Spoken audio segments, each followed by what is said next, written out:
ကျမတို့မြန်မာနိုင်ငံလာတဲ့ပြည်သူပြည်သားတွေချင်းချင်းရံဖြစ်ကြတာအငင်းပွားကြတာဟာဘာဖြစ်လို့လဲဆိုတာလေကျမ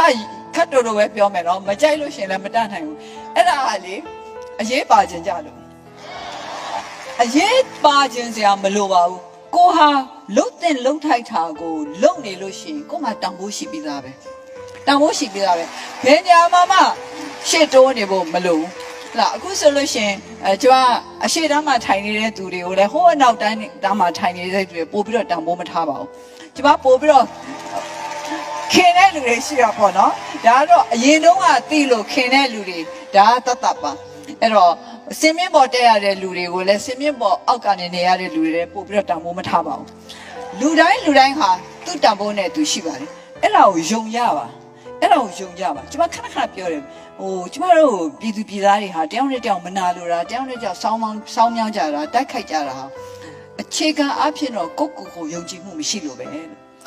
ကိုယ့်တန်ဖိုးကိုယုံကြည်လို့ရှိရင်